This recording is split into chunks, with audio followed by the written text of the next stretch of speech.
Hi Nigel, it's James at Reedish Motorsport, and we just got your BMW up in the air now. I'm just starting the video for the process of the rear axle carrier panel check and report. That's where we inspect the rear axle carrier panel to determine if there are any problems with hairline cracks or spot welds that are broken, and advise you accordingly. Some of these cars on the E46 chassis do have that problem.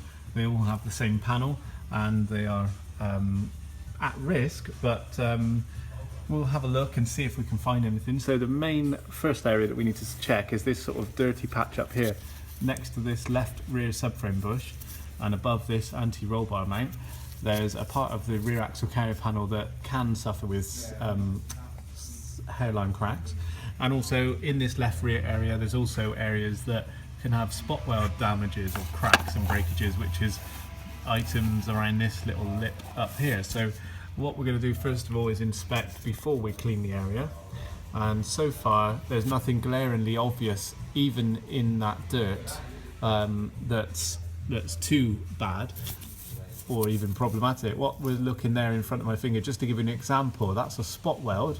It's around about 6 millimeters wide, so a quarter of an inch, and that's just a spot weld that holds pieces of metal together, and sometimes they can get cracks around them or coming out of them, and then get rusty rings around them to identify that they're cracked. But so far so good. We've already had a brief look around. This is just the video process, but what we're going to do now is clean that area, that mounting point, and then have a look a little bit closer once it's cleaned up. So I've now cleaned off that mounting area, that area of dirt patch up here, and we can see a lot clearer now the rear axle carrier panel, and it's looking great. The area of concern would be just about here above my glove, where the panel just changes direction slightly. Sometimes you get a little stress crack in that area there. There's also, for a good example, there's a perfect spot weld there, 6 millimeters wide roughly, and there's no problems with that. So that area we can say is all crack free. I've also inspected the right rear, and I'm happy with that. It very rarely causes any problems on the right, sometimes there and sometimes up here, but there's absolutely nothing on this car, which is perfect.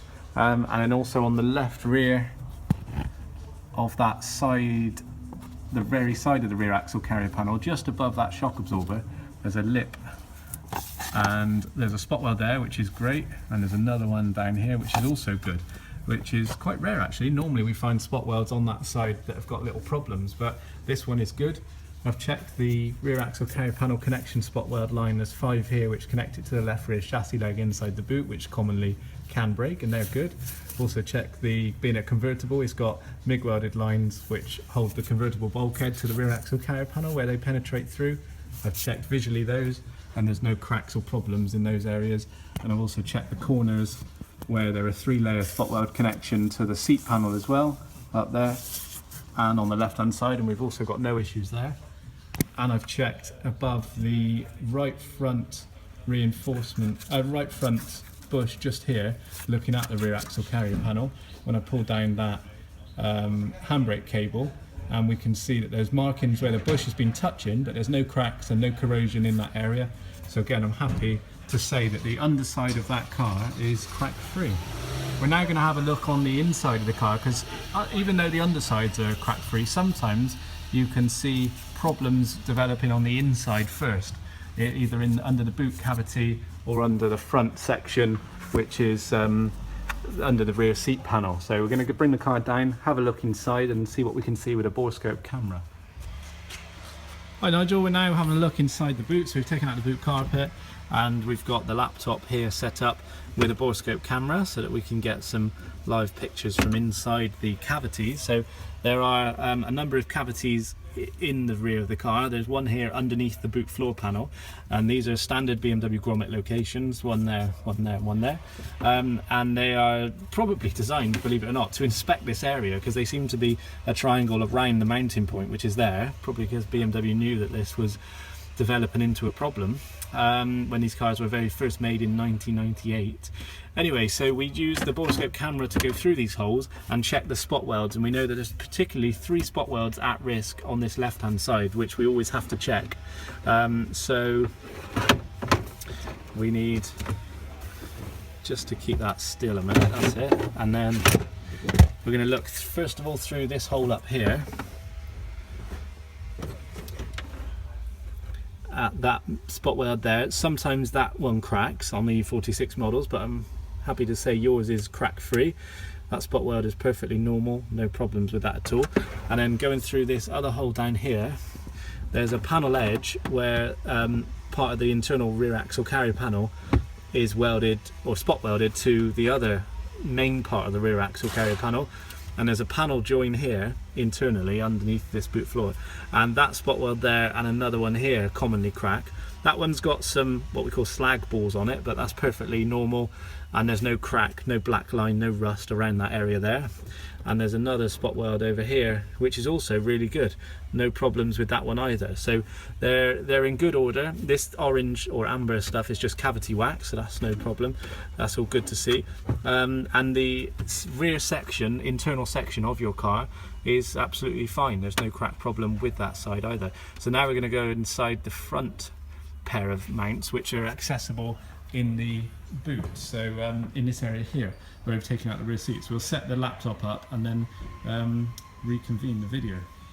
So now I'm in the rear of the car. I've got the rear seats out, the bench and the backrest section, and on the convertible it's a bit difficult or harder to see because the convertible bulkhead is here, which is a big welded structural piece, which is this item here, and we need to get to the panel behind. This panel here is called the seat panel.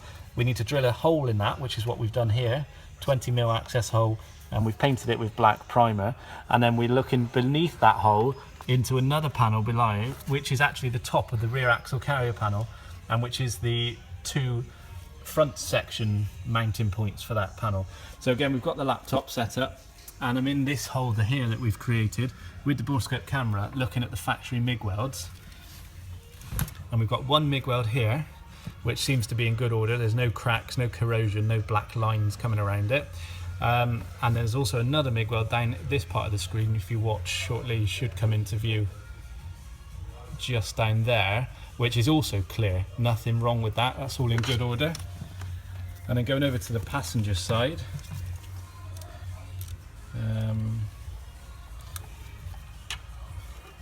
we get another look at the other two MIG welds, which are just in the bottom of the screen now.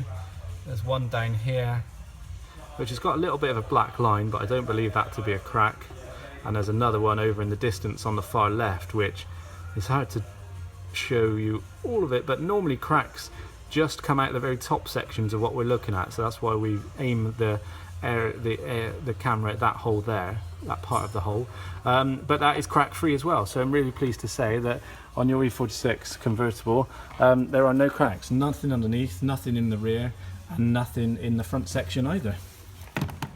Now we're going to start the video for the comprehensive vehicle inspection, which is a check of mainly the underside of the vehicle to show the condition and report on anything that might be classed as an advisory item, to something to bear in mind for the future, or if there's any problems right now that need attention.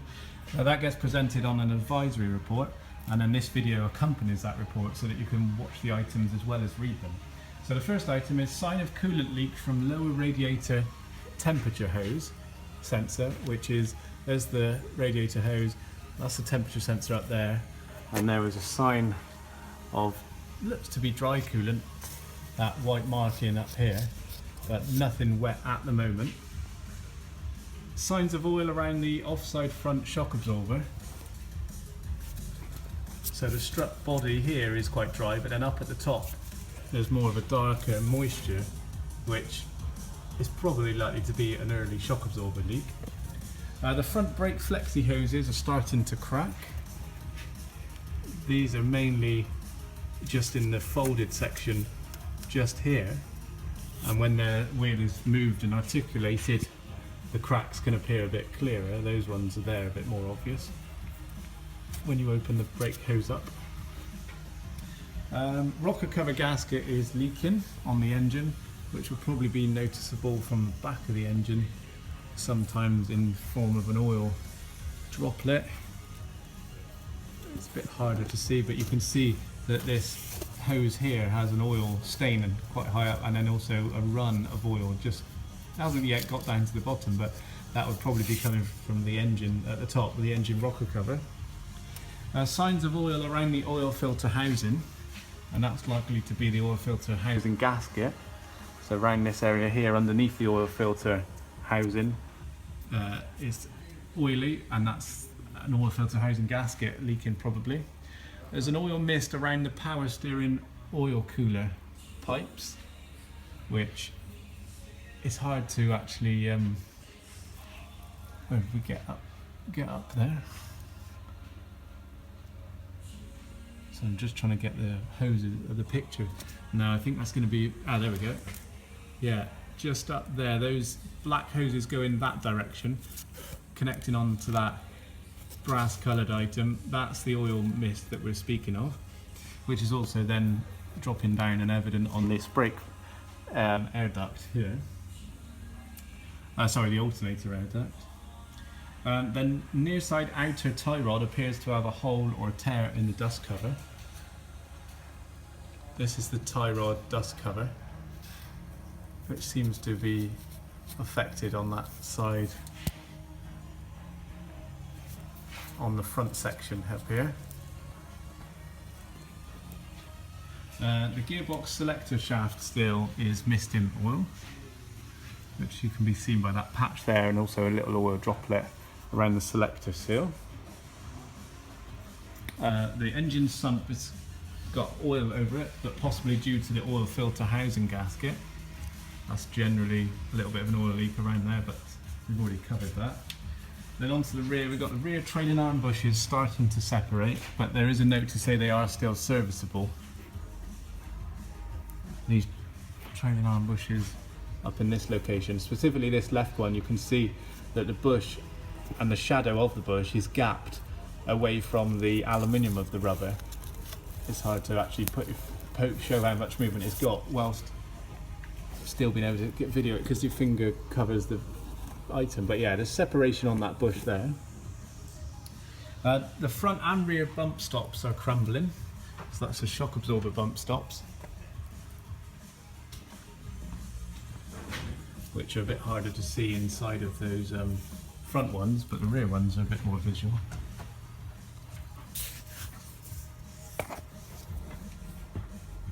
And they're just made of a foam material, so they do tend to break up by showing they're crumbling. The offside rear shock protection tube is cracked, which is this one up here, and the near side is insecure, which is this one here, which is sat down, whereas it should be quite stable, connected. You can see there's a crack in it there. It should be connected up to that bump stop there, but it doesn't stay up. And then the last item mechanically is the slight play in the offside front wheel, which is coming from the inner tie rod, which is this joint in here. When we do a wheel shake test, we can feel that there's some play in this corner, and we can highlight it to this item here. When we hold it, we can feel the play, and when we hold it tight, it goes away. So it's that inner tie rod steering joint. Then the last item is just to talk about any little possibilities of surface corrosion starting, so people have an option or a chance to sort of attack those or protect those. So there's corrosion around the battery bracket, which is this nasty bracket here, which always gets quite corroded on E46s. Corrosion around the shock absorber turrets, which is a little bit more visual up at the top of the shock absorbers. Corrosion around the rear spring perches, which are just in the middle of those suspension core springs. Corrosion around the fuel tank and brake pipe brackets. That's these ones here, and that brake pipe bracket there. Excuse me. Excuse me. And this brake pipe bracket here has a little bit of corrosion on it. Corrosion. Excuse me. Corrosion around the fuel tank area, which probably these brackets up here. Not so much on that one there.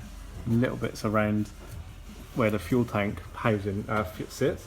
We also call that the rear trailing arm pocket. There's the same up here, some corrosion around that pocket, but only quite surface corrosion. Corrosion around the central grommet areas, which are, there's one down here where the grommet's not fully connected any longer. There's one there where the grommet's not missing, but it's lost its connection pieces. And one grommet there, which you can see that there's corrosion underneath of it, and possibly another one here where there's grommet, there's sort of a corrosion ring around that section, and then corrosion around the near side front jack-in point, which is hard to see. It's only minor, just in that sort of seal section where the jack-in point is getting close to the seal section. So it's just something to sort of try and nip in the bud really before it starts moving or progressing in any way. But hopefully you find that video informative. And if you've got any questions on that process or would like any prices for that, any of those items, then please let us know and we'll be happy to help you.